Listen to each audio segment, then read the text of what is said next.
អ្នកទាំងអស់គ្នាថ្ងៃនេះខ្ញុំធ្វើ slime ថ្ងៃមុនណាបងប្អូនចេញខ្ញុំប្រាប់ពីព្រោះទី1យើងគាត់ទៅដាក់ទំពងនេះណា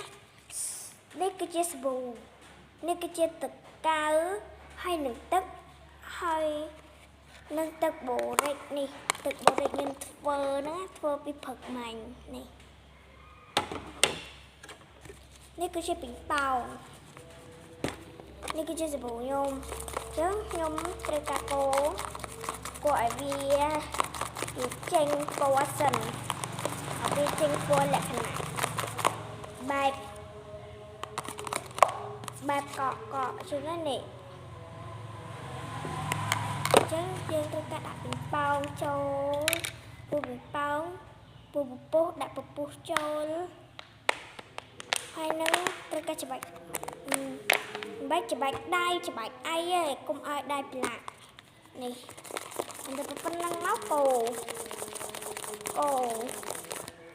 យបងប្អូនអាចលេងយកទៅលេងបាននេះមើលទីនេះទៅបងប្អូននិយាយពីថាលេងសប្បាយមែនតើបើបងប្អូនចង់ជឿនេះដាក់ទឹកបរិចរបស់ខ្ញុំណា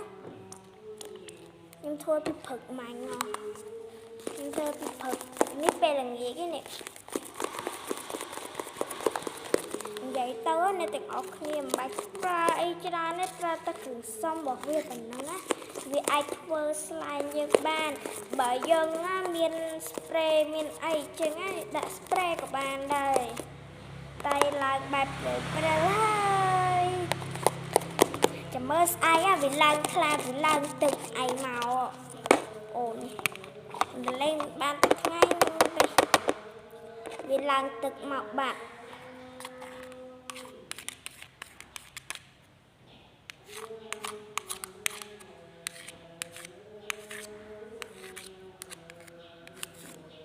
ធ្វើស្លាបព្រាចិត្តប្រឡាក់ដៃនេះធ្វើបន្ទាត់បើមិនបន្ទាត់ទេគឺអាចយើងអាចធ្វើបានដែរមិនបន្ទាត់ក៏បានតែប្រើលក្ខណៈបន្ទាត់វាស្រួលនេះប្រឡាក់ឯងតែយើងបាក់ជិះមកស្រួលប្រឡាក់ទេហើយនឹងនេះគឺជាម្សៅបូរិកណានិយាយទៅមានគេទិញតាមខ្ញុំច្រើនមែនតើព្រោះអីគេចង់ប្រាប់ថាម្សៅបូរិកហ្នឹងម្សៅវាយ៉ាងម៉េចខាប់យ៉ាងម៉េច